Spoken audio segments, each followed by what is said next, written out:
Hi there, welcome back to another video recapping today's stage in the Fantasy Tour de France and looking ahead to tomorrow. Let's jump into the points for the day. So today, the stage was won by Dylan Groenewegen, good win from him. Biniam Girmay came quite close behind him in the points for the day due to his contesting of the intermediate sprint. Groenewegen's not really going for green, it seems.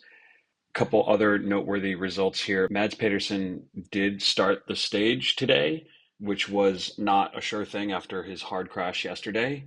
He did contest the intermediate sprint, which was nice to see.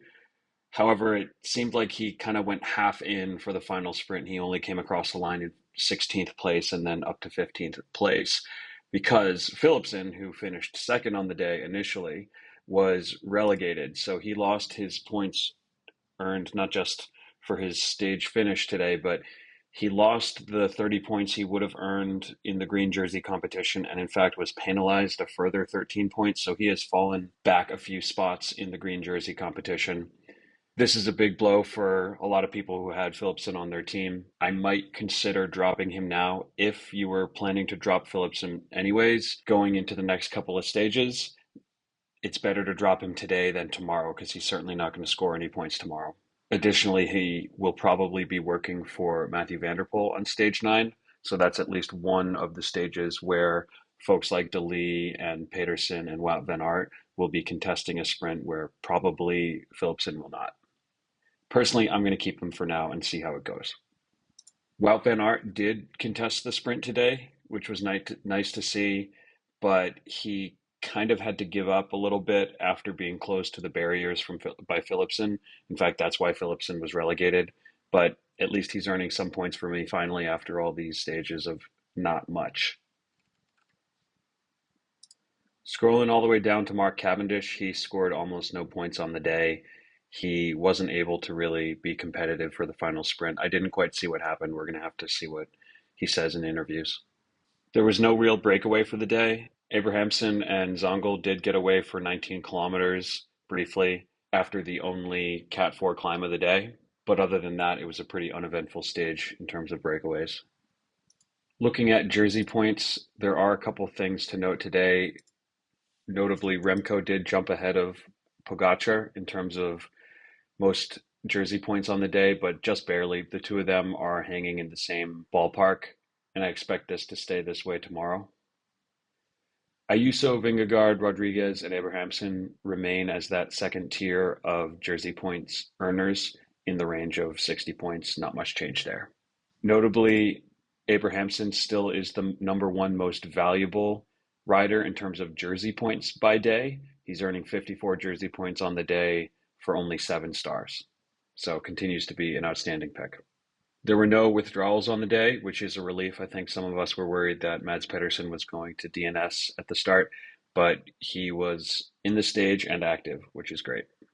Looking ahead to tomorrow's ITT, I want to look at the profile briefly. This is important for a couple of reasons. The first is just that because of this 1.6 kilometer, 6.5% climb in the middle of the TT, I don't think this is going to be a day for pure TT specialists like Stefan Kung. I think this is going to be much more of a GC day, or at least those versatile TT specialists who can get over some hills. The other thing to note here is that you have the opportunity to earn up to 100 bonus points on tomorrow's stage based on your guess of the winner's finishing time. And that's, of course, going to be impacted by the profile.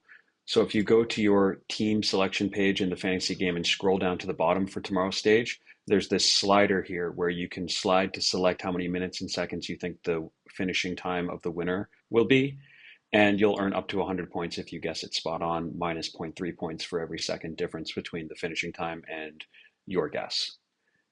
So in order to help determine what my guess is going to be, I put together some stats from PCS for Grand Tour individual time trials over the last couple of years, just to get a sense of what sort of speeds I should be looking at for tomorrow based on where the profile for tomorrow falls in the spectrum of profiles we've seen recently. So I encourage you to look through this in more detail yourself. There's a link to this spreadsheet in my Discord server. Feel free to join that. The link's in the description. But my general conclusions are that, first of all, I think that the finishing time tomorrow is going to be a little bit slower than the stage 14 TT we just saw in the Giro, and a little bit faster than the stage 7 TT we saw in the Giro.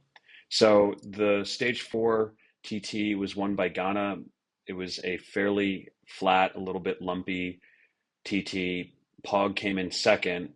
While it did have a similar amount of elevation gain, gross elevation gain to tomorrow's stage, it was more rolling hills as opposed to tomorrow being a real climb of 1.6 kilometers and a little bit steeper. I think that's going to have a bigger impact on speed. So I think we're going to be roughly capped on the top end by this 52.7 kilometers per hour. But also, if we compare it to stage 7, which Pog won, there was a 6.6K climb. Granted, it was only 4%, but that's a real legit climb. Even though it wasn't a ton more elevation, it was substantially slower at 46 kilometers per hour. I think we're going to be a fair bit faster than this and a little bit slower than this.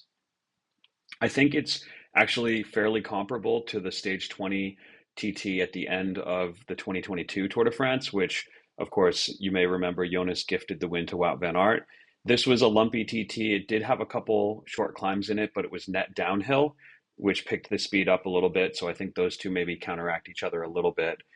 And it also was a little bit longer than tomorrow's stage. So tomorrow's stage is only 25.3 kilometers and this one was 40. So I think somewhere around this 50 and a half, 51K PH is going to be a pretty good guess.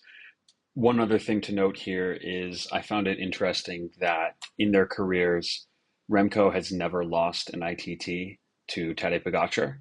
Granted, they haven't contested the same TTs very often, and Pogacar's TTs that he really goes the hardest for all come in Grand Tours, where he hasn't faced Remco. But I do think this confirms in my mind that Remco is the clear pick for the stage winner bonus tomorrow if you have him on your team. It also means that when looking at previous Grand Tour TTs that Tadej won, you might want to index a little bit higher on the speed given comparable profiles if you expect Remco to win tomorrow. So because of that, as I said, Remco is going to be my stage winner bonus, but I'm also probably going to be leaning a little bit faster than 51, more towards 52 kilometers per hour. So once you've narrowed down on what you think your guess is going to be for the speed, all you have to do is divide the distance of tomorrow's stage, which is 25.3 kilometers, by the speed in kilometers per hour. So let's say I think it's going to be 52 kilometers per hour, maybe on the fast end. That would be a guess of 29 minutes and 12 seconds. If I thought more in the slower end of that range, 51 kilometers per hour would be what I was interested in guessing. I would enter 29 minutes and 46 seconds. Looking at the odds for tomorrow, Remco is the clear favorite ahead of Pogacar. Ayuso is pretty high up there. I expect him to do really well tomorrow.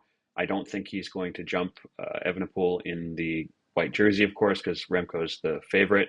But I do think that Ayuso is going to be someone that you should be looking to pick up if you already know that you want to have him for week 2. Tomorrow is the day to pick him up, not the next day, because he's going to be scoring some points tomorrow.